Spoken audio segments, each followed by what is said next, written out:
to Rainey from HBP Ethics Management, also from the Montfort University. He has a master's degree and a PhD within the field of philosophy. He has published articles on topics related to philosophy of language, group identity, ethics, governance, and ICT's understanding and rationality. He works within the field of philosophical treatments of ethics, ICTs, governance and policy, European identity, and the role of citizenry in governance in knowledge societies. His present interests include philosophy of technology, artificial intelligence, and identity, and the challenges of policy making. And then he acts as a consultant to the ethics sector of the European Commission. And then currently he is also a HBP fellow and has a key role in writing this informed consent standard operating procedure. And I hope you'll tell more about this one, and I'll try to make you a presenter. First of all, apologies for coming late to the party. My laptop decided this morning was the time to die on me, so I'm on a reserve laptop today. Some of the stuff that I was going to say has been touched on already, and so I'll just be talking about it with the specifics of the SOP that we're currently trying to write. I'm just sharing the screen now, with the SOP itself. Hopefully that's visible to everyone. Yeah, I can see. Okay. So among the challenges that have already been mentioned are the multiple sorts of types of data that we have to deal with in the Human Brain Project. So we've heard about clinical data, personal, sensitive data as well. So from, for instance, patients in persistent vegetative states, some longitudinal data, alongside what was just described as sort of pure research data, and also secondary use of data. So we have these are among the sorts of data things that we have to deal with. We also have multiple institutions, so we got things like hospitals and research centres and universities that are working in their own particular ways on these sorts of data, as well as multiple jurisdictions. So despite having directives, as we all know, the different European directives are interpreted in different ways in different European countries. Besides that as well, we have some data from outside of the European Union. So we have all these different types of data, we have different institutional treatments of data, we have different jurisdictions of data. Among all of these sorts of challenges, we're supposed to come up with, structurally speaking, we're supposed to come up with information sheets and consent forms. So these are what's expected from us, from the European Commission, such that we can have a very clear record of information sheets that are provided to volunteers and other participants, alongside signed consent sheets. The idea of this is that these are then the documents for the consent, and these are what we rely on to demonstrate that we have been very thoughtful and coherent in our approach toward this. It should be fairly obvious that a single sort of template isn't possible for our project. As Bernd described it, we've got hundreds of participants on all these different activities. This means that we have to come up with some other form of complying with the European Commission's expectations, particularly the reviewers' expectations, which can be dynamic in the sense that we undergo multiple reviews, sometimes multiple reviews at the same time. And we have different suggestions from different reviewers. So we have a lot to keep up with in that respect. And again, all this happens in the broader context of the GDPR coming in, the General Data Protection Regulation in May 2018, as was just mentioned as well. So there's a very dynamic context going on and a lot of high stakes, because as we know, informed consent is vital. It's in the Lisbon Treaty and at least. So you can see in the SOP here, this is the introduction where it mentions just what I've said and goes through some of the expectations on us. Then we have some discussion about the background to this, about directives, and the reasons why this comes about. We have a list of stakeholders which is mainly drawn from the Horizon 2020 rules, which I suppose are another set of criteria I should have mentioned as constraining our activities alongside all of the other material. So we have in Horizon 2020, all researchers have to give themselves a self-assessment form which highlights their ethics issues. And in that, we have a list of stakeholders which we have managed to extract here to show the people that are relevant to informed consent in terms of the Human Brain Project. So, I mean, this is an illustration of the way in which we try to cope with all the different constraints upon us and all the different challenges, and it's by trying to become quite not abstract in the sense of non-apply, but abstract in the sense of abstracting from all of the different criteria, the fundamental criteria that we have. So we can see that this is one element of that. And the implementation of this comes about through, again, Horizon 2020, where we try to take the standards that they have and we try to use the responses that the Human Brain Project researchers have given us to find out what are the issues that are going on within the project, and then we try to make an approach toward those which is consistent with the standards. So we have our challenges as listed, and we have the forms, the abstract criteria from the different standards. We try to then give a minimal set of criteria from which it's hoped that the researchers themselves can then analyze their own tasks and then see which parts of the backdrop are relevant to them. So we have here the information sheet minimal criteria. So whenever someone is researching, say, on human participants, healthy volunteers within a hospital context, they should be able to look at this table, which I'll just scroll through slowly, and they should be able to see the bits that are relevant for them. This then gives them the criteria that allow them to write their information sheet such that it should cover everything from Horizon 2020 and beyond. This table itself, again, is abstracted a little from the Horizon 2020 criteria, but also it's built upon. And we've added more based on our ethics reviewer comments, and also our broader reading. So we try to keep this up to date with current research as well. So you can see that goes on for a little while. Some of the research activities are quite difficult to include. So we have everything from the clinical setting to survey data. And in a form like this, then that can be quite off-putting to the person who's just doing surveys because this is quite big. But it seems like a good way forward. There remain lots of specific challenges despite our best efforts here. So for instance, we have incidental findings. This is very difficult to deal with, particularly because of the jurisdiction questions. So for instance, apparently in German legislation, should someone not agree to be informed about incidental findings, then they should be excluded from studies. So there's not really a choice in that. Whereas in other European nations, that isn't going to be the same. If you don't want to know about your incidental findings, you can simply tick the box that says "Don't tell me." So we can't make a policy, a HBP policy exactly on incidental findings. So again, we're in a position where we need to have quite a complicated response to that. And that's sort of that challenge comes from within the informed consent as a very idea. But then we have broader problems as well. There are no problems, there are only challenges. Sorry, we have broader challenges. So for instance, I heard about the withdrawal of data earlier.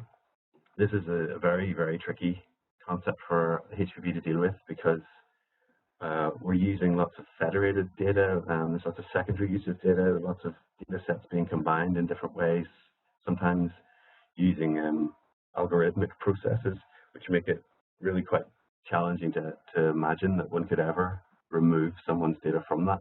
That gives a challenge directly to the right to be forgotten, which will come in the GDPR.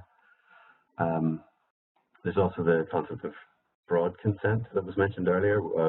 This is sort of something that comes from, if we were to use sources from biobanks, we assume broad consent, or else we have documented broad consent. But it's not clear what the EC thinks about that. Our reviewers, I don't think, are very happy about this. they tend to want a lot more from us. So we have attempted, if I skip down to the section,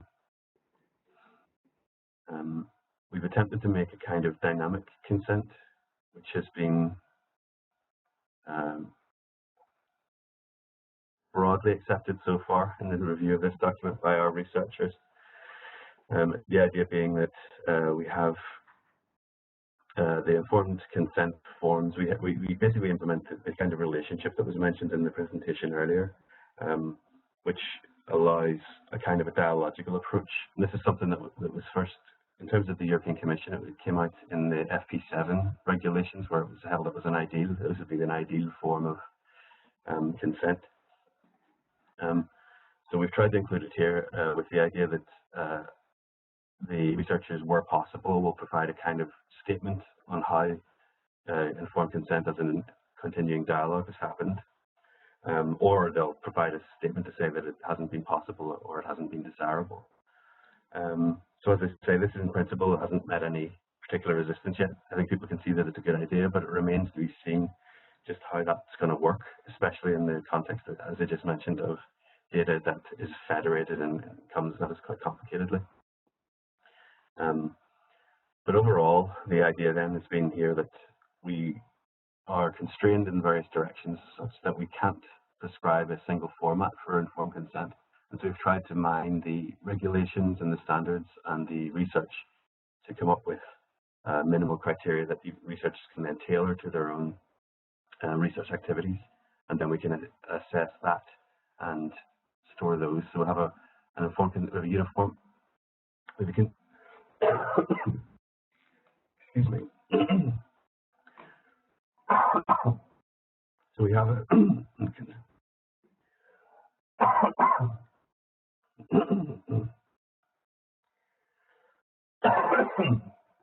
excuse me, my laptop's not the only thing dying, it seems.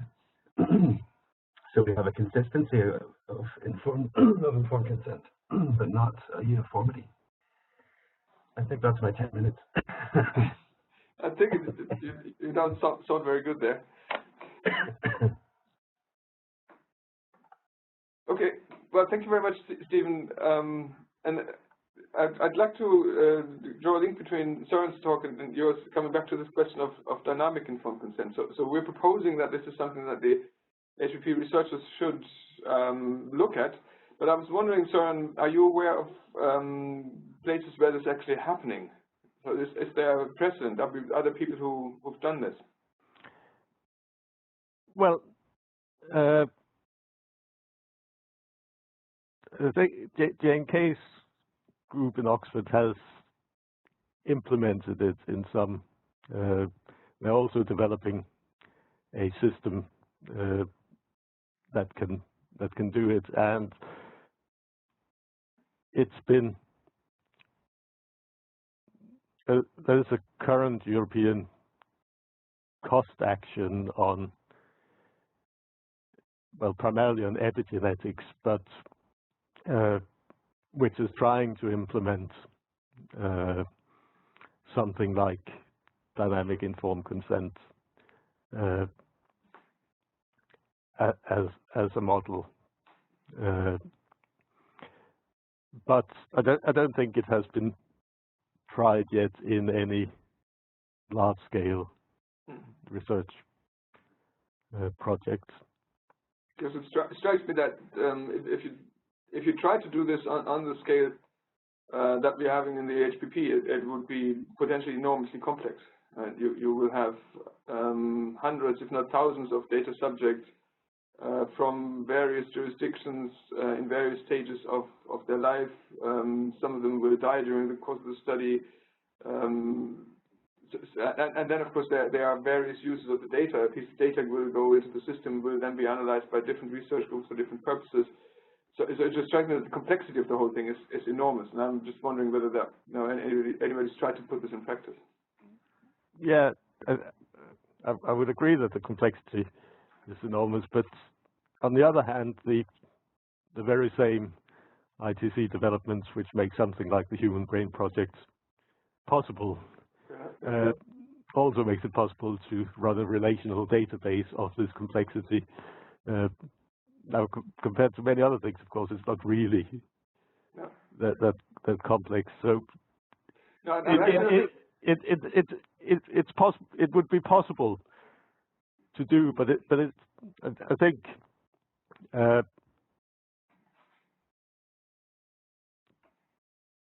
you also have to think about things like some of the projects, individual sub-projects you run might be more sensitive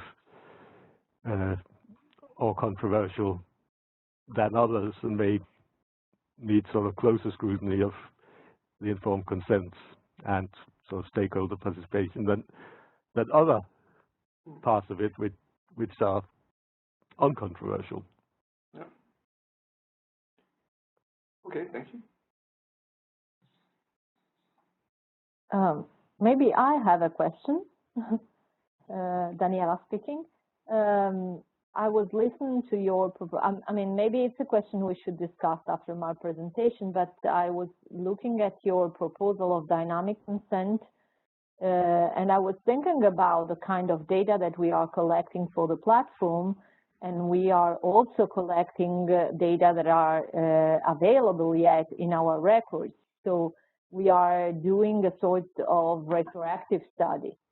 And I was wondering how you're dealing with the fact that the platform is gathering a large amount of data we have in our hospitals and data that we have since years and years. How could you apply such a consent in a retroactive way? That's definitely one of our major challenges. What we've been one thing that the new data protection regulation will be good for is that it has a clause for research which is very clear. It's Article 89, and it basically allows for the use of data for research and statistical and historical contexts. And I feel like we're going to have to rely on that quite a lot, exactly because of this. These sorts of questions they're probably not conceptually intractable, but they're very practically difficult. And it's not clear what value would come from trying, for instance, to find a data subject from 20 years ago. So we'll rely on the GDPR for that. In the meantime, the dynamic consent that I just talked about, we've left that quite open. The idea behind that is that a researcher can write a statement about why the type of consent they've gone for isn't dynamic, and that gives them the opportunity to write something that will explain the sort of issues they would face and why this sort of robust sort of consent hasn't been achieved, but that it hasn't led to ethical issues. So I'm hoping that the openness of that sort of statement on an ongoing dialogue can provide a way to account for this. But at the minute, it remains a bit of a grey area. It's difficult to know. I mean, on a very strong reading of the constraints we have, then no published data would be possible to be used because we don't have statements from the people involved in the studies. We don't even know often where the studies were carried out. But it's published data, so I mean, we have to sort of assume a research integrity about that. But it's definitely it's a real issue, especially from the ethics reviewers who sometimes ask very difficult questions of us that require quite a lot of thinking.